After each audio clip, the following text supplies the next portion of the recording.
And then I'd say, what does your body say? Are you successful?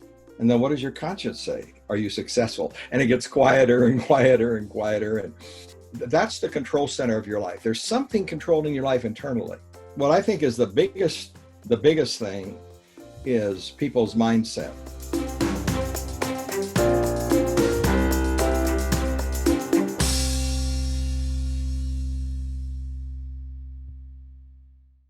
Hello, dear Ron. Hi, Gennady. Great to be with you, my friend. Yes, great to be with you too. And you're one of the person who always, I know that even if we don't talk to each other too often, but I always know that I can write to you and you respond immediately. I mean, You bet. you're not teaching, networking or something. You're just part of it. It's part of your being, I think. Yeah. Well, I'm a big believer that all of us have the purpose, at least the general purpose of adding value to people's lives. I think that's why we're here. So, glad to do it always. And that's what I wanted to move on straight away. I think it's probably a good beginning. Start with the hard question.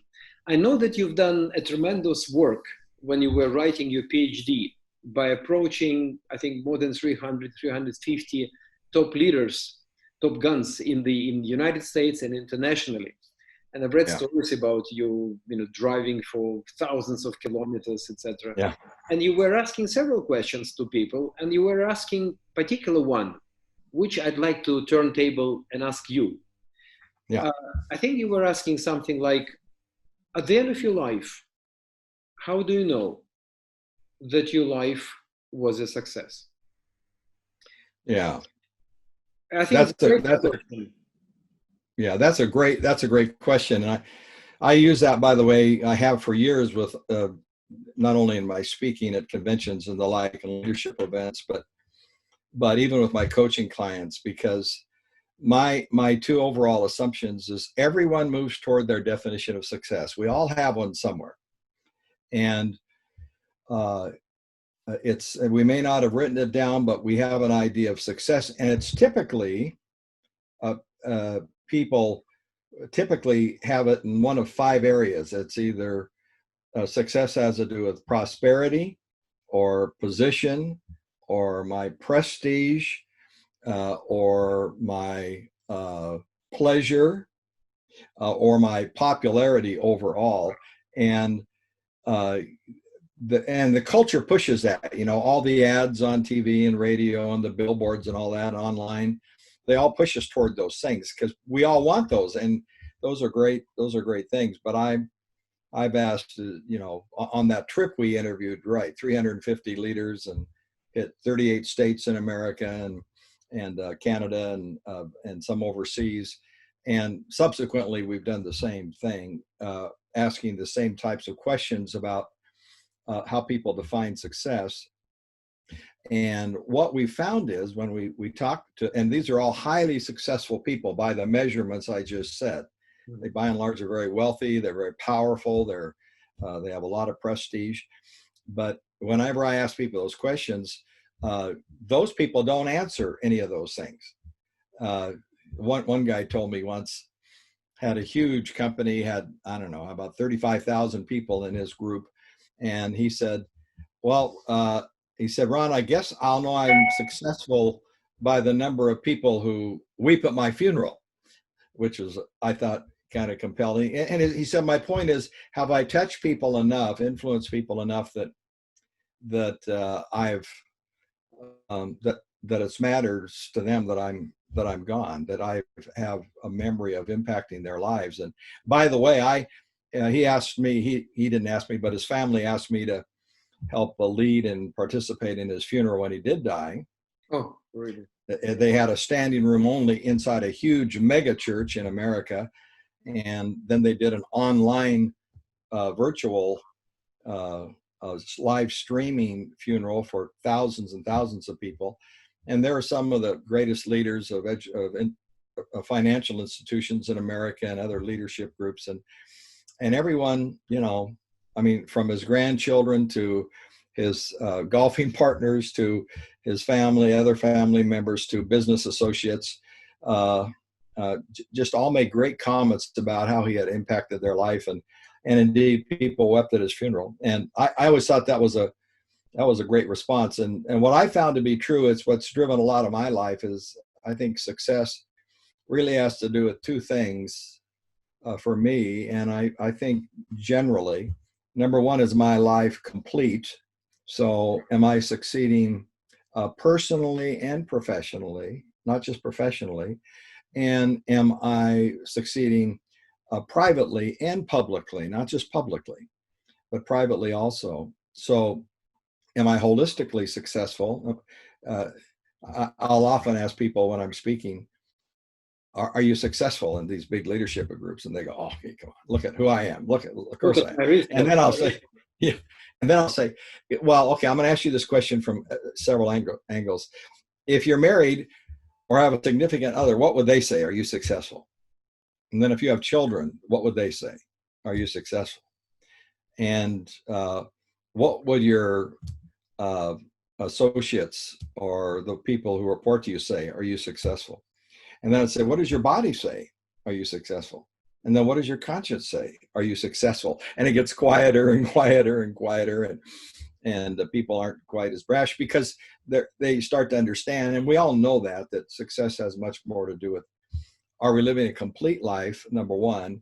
And are we living, number two, a life of contribution? Are we giving back? Are we making a difference? Are we adding value? Are we giving to people as we ought to give? And so those are the two things that drive me. And by the way, from my angle too, Gennady, coming from my faith background, my Christian faith background, my relationship with Jesus background, the two things that drive me are the great commandment in the Bible, that is, love God with all your heart, mind, soul, and strength, and love your neighbor as yourself.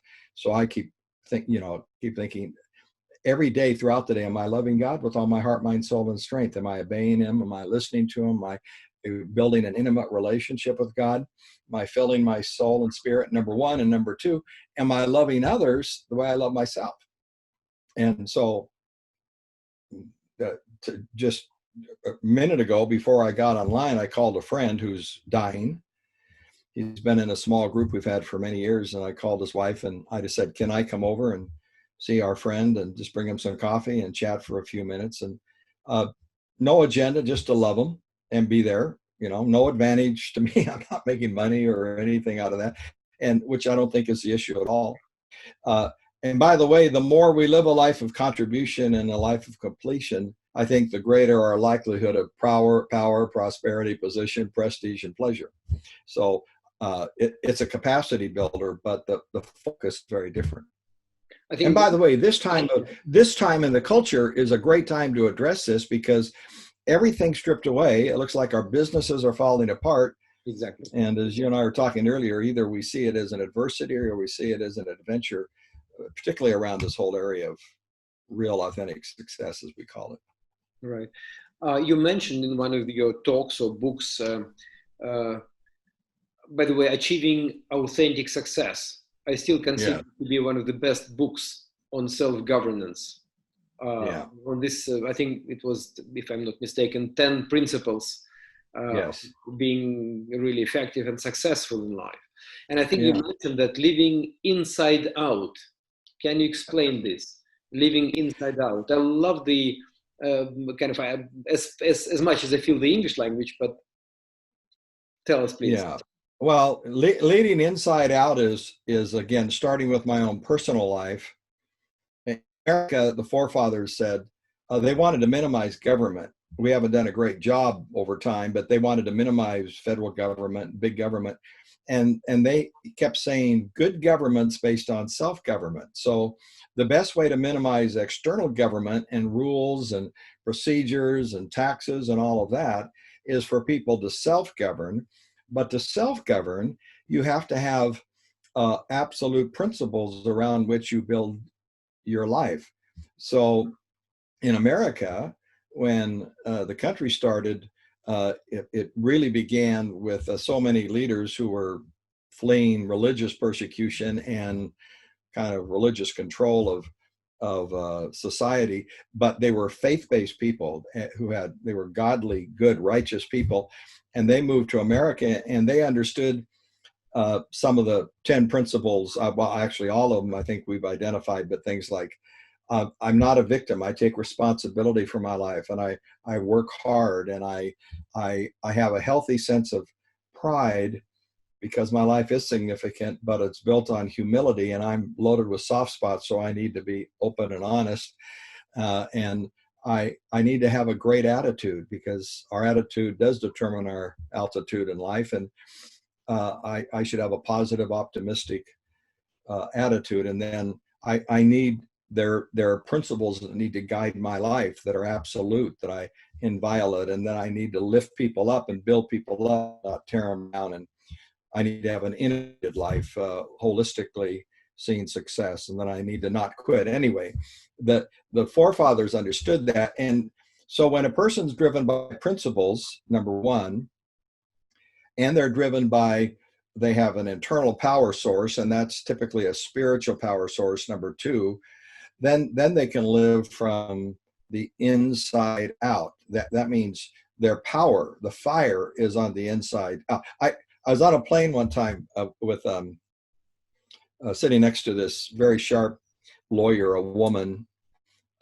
very bright Harvard grad, and we had a great discussion going. And she said, "Well, what do you do?" And I said, "Well, I'm a coach." And she goes, "Well, what kind of coach?" I said, "Well, I'm a life coach."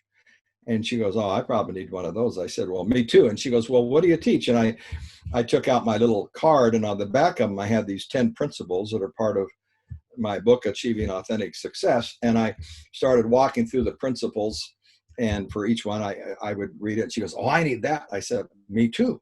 And then she goes, "The next one, I need that." I said, "Me too." And she goes, "I think I need all of them." I said, "You do." And me too. I said, "You see, principles are absolute. They're true everywhere all the time. Gravity, it doesn't make a difference whether you're in Ukraine or Russia or Turkey or the US or Honduras. If you drop a rock from the top of a building, it's going to end up on the ground. We're not on the moon here. We have absolute principles, and these principles are absolute, so they're central to success. And so as I was going through all of those, she goes, "Well, what's the most important principle?" I said, "Well, they're all principles, so by definition, they're all need to be practiced all the time as best we can." And I said, "But the taproot principle, the one from which all the others flow and are energized and empowered, is one I call energize internally, which is living from the inside out." And she goes, "How do you do that?" And I said, "Well, you build a character base. So what you do in public is the same as what you do in private. Your personal and professional life have the same uh, sense of character, whether it's integrity or kindness or thoughtfulness or bravery or selflessness. All of those are character qualities." And I said that, so character is foundational, and the other one is to cultivate your spirit, your spiritual life. And she goes, "Well, I don't have a spiritual life." I said, "Well, yeah, you do." She goes, "No, I don't believe in God." I said, "Yes, you do." She goes, You can't tell me I believe in God." I said, "I'm telling you, you believe in God." And we were laughing back and forth, but she goes, "How can you say that?" And I moved a little vodka glass over and took her napkin and wrote a circle. And I said, "This is your life," a little circle. And I said, "In the circle, there's a little chair, a throne." And I put a little chair there. And I said, "That's the control center of your life. There's something controlling your life internally. Whatever is on the throne of your life is your boss. Another word for boss is God." So I'm not saying you believe in Jesus or Buddha or Muhammad or follow any particular religion. I'm just saying something is on the throne of your life, and whatever that is your power source. And without that and the principles surrounding that power source, you can't live from the inside out, and you'll never be authentically successful. And she goes, "Whoa." So I said, so what do you think's on the throne of your life?" And she goes, "It could be anything. It could be family, it could be work." She goes, "No, it's not work. I love my work, but no, it's not work." I said, "Is it, is it your family?" "No, I don't like my family, so it's not my family." I said, "Is it is it money? She goes, I like money, but no, I don't think so.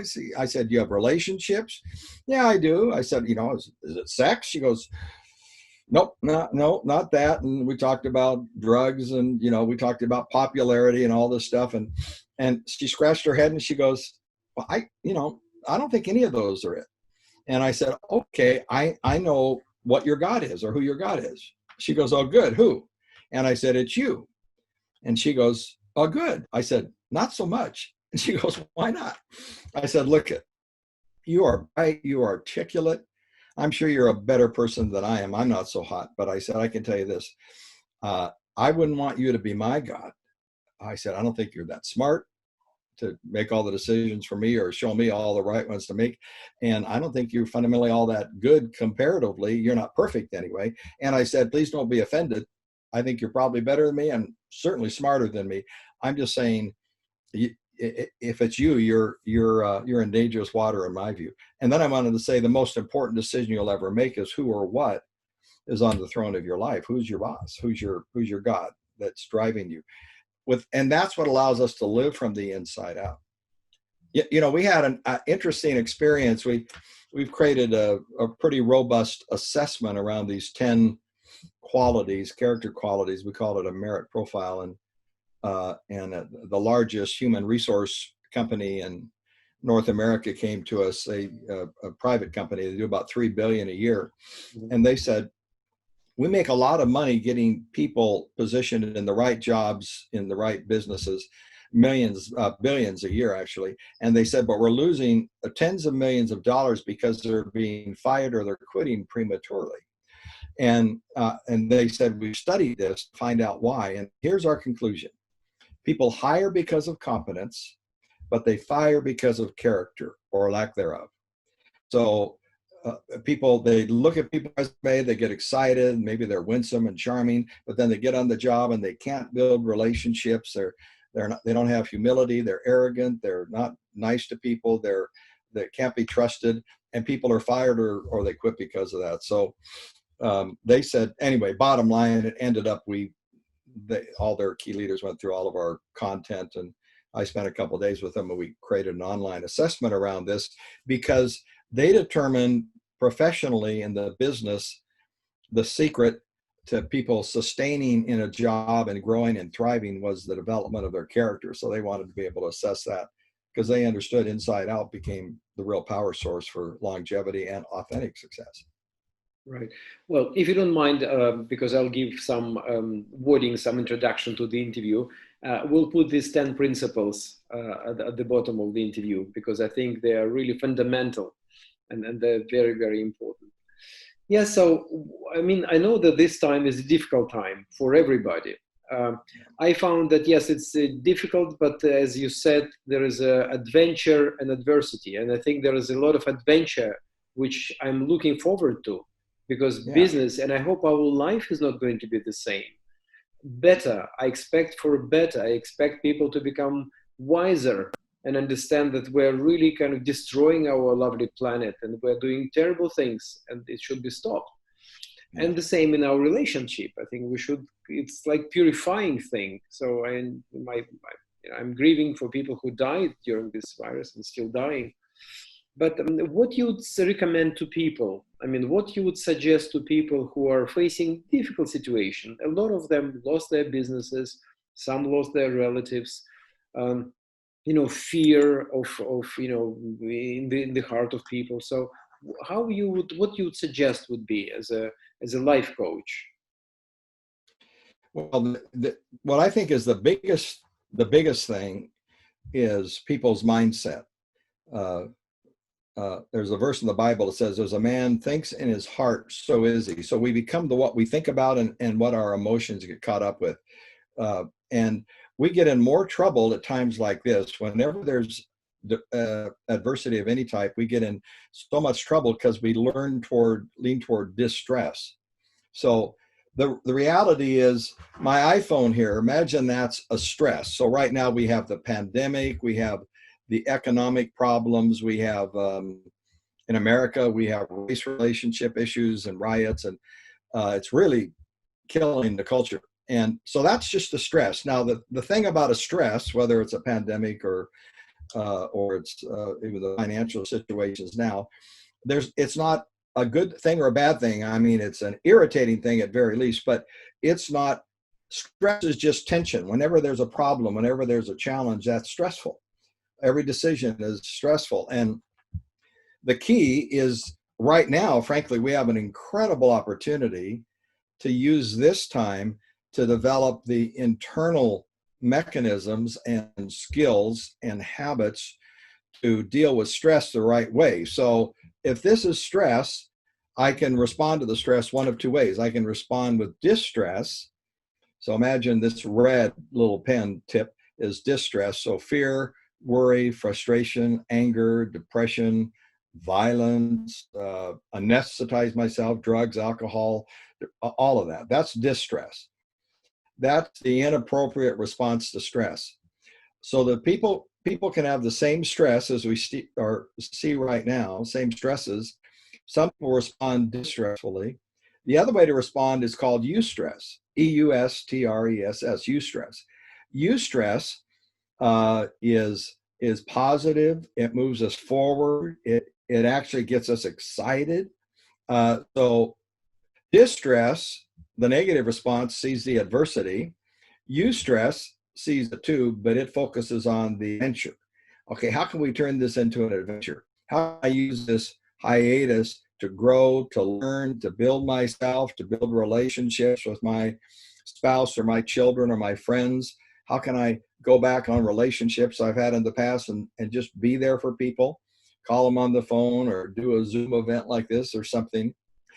Distress sees a catastrophe. Eustress sees a challenge. So how do I turn this into a challenge? And distress tends to get caught up and sees the problems. Eustress seizes the possibilities. So it's a very different mindset. So the biggest thing we can do is cultivate the habit of Dr. Seligman, a great psychologist, psychiatrist, calls it learned optimism. He wrote a whole book on that. We developed the learned optimism where I say, I'm not going to gripe about this. I'm not going to complain about it. I'll do everything I can to mitigate the stresses over here. But eustress says, what I'm going to do is focus on what I can change. So I'm going to have a great attitude. I'm going to treat people well. I'm going to build myself. I'm going to grow and develop. I'm going to develop a YouTube channel to help people, like a friend of mine here did, which was a great move. I'm going to use this as an opportunity to really build relationships with my family, and I'm going to grow into a better person. And in the business world, I'm going to reach out to those people that would never expect me to call them just to say, hey, how are you doing? Just checking on you and connecting. I want to connect, no agenda, but to be there for people. And that then turning all these adversities over here into adventures. So you actually get excited about getting up in the morning and say, oh, and how do I wait to see what can happen today? So that's the big thing. And that all has to do with perspective in my mind. Right. Well, everything, as you said, comes from the mind, and everybody's saying that, and everybody knows, everybody knows everything now because you Google, you get immediately. But how actually you do it, how you actually change your mindset. And I know it's like, as a life coach, that it's the easiest thing ever to teach about life and principles. It's easy, but how to actually make people implement. And I'm talking to myself as well, because I know a lot of stuff. I'm intellectually, I think, quite well developed. However, what I'm using it for myself is just a fraction of what I know. And how you can move from knowledge into skills and practicalities. Well, yeah, and that by the way is, I think we have to develop specific skills in specific areas. So I've identified 6 areas that I think are non-negotiable, and each one has a different skill. I'll just give you an overview of it. I need to have a right perspective toward life, toward self, toward problems, toward people, toward time, and toward my inner self. So those 6 areas, and there's a key skill for each one. So the way I have a right perspective toward life is I need to be constantly thankful. I need to have the attitude of gratitude. I need to not gripe about things, but articulate, journal, pray if I pray, but articulate appreciation. What a beautiful day. What an opportunity to actually see my family or be here with them. I'm so thankful I know I'm not getting these kind of cash flows, but I'm so thankful for my health, for my freedom. Make a list of all those things I'm thankful for. And I just turn gratitude into a way of life. So I deal with all of life by constantly being thankful, number one. I deal with self by affirming myself. That's the key skill, affirming. So I affirm myself. Affirming means not just, I'm an incredibly cool, wonderful person.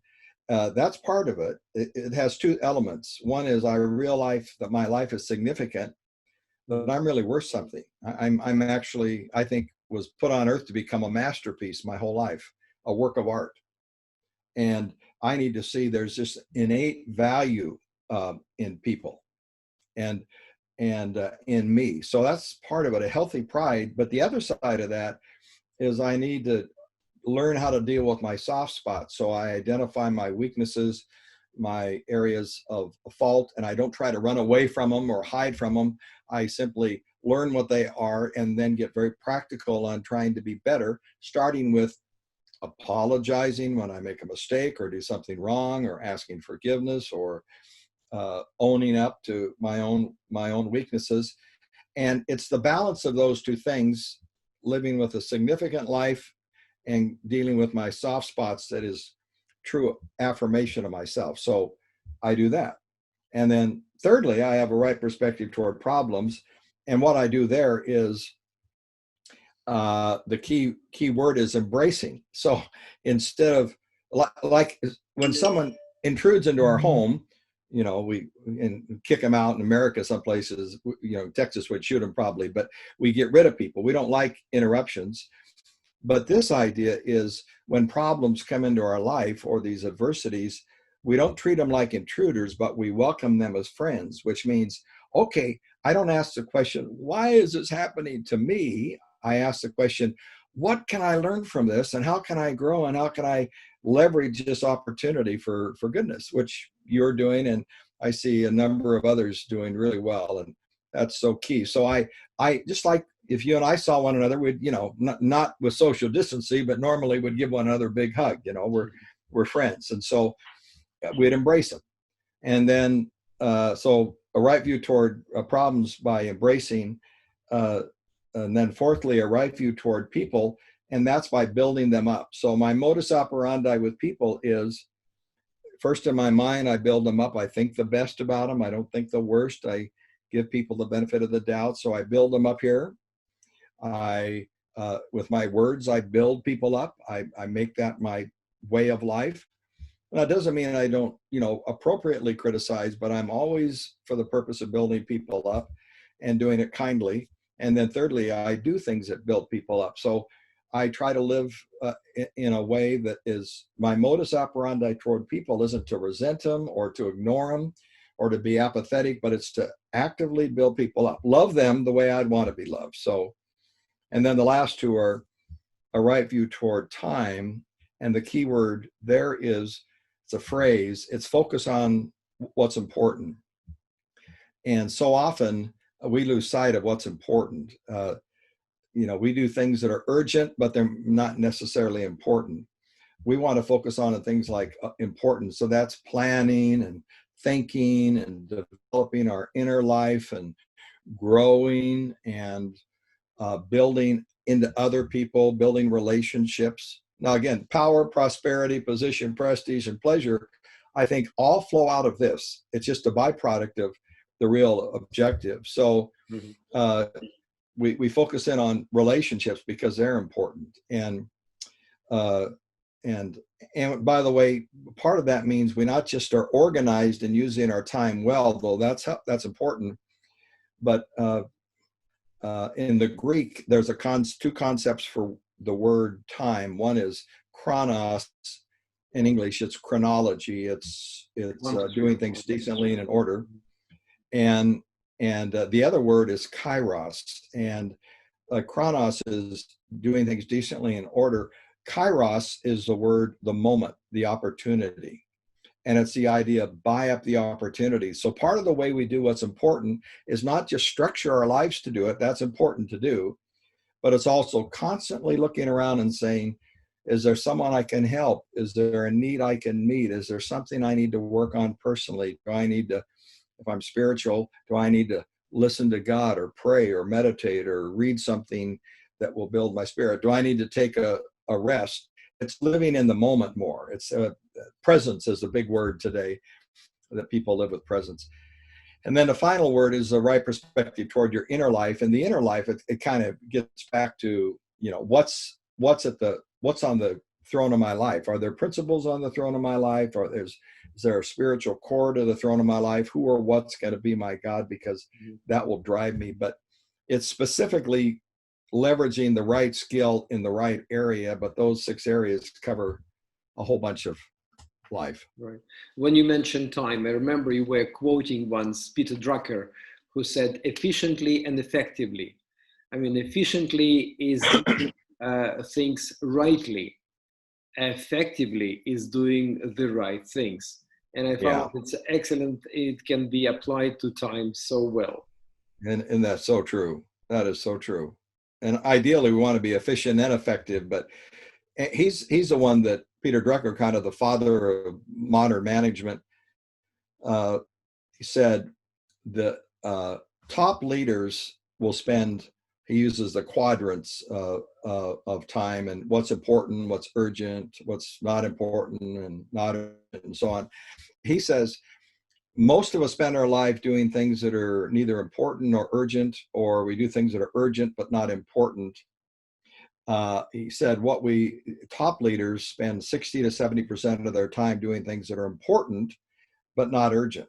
So they plan, they think, they strategize, they build relationships, they focus in on those things that are effective, not just efficient but effective. So right, because those things will be reflected in the future.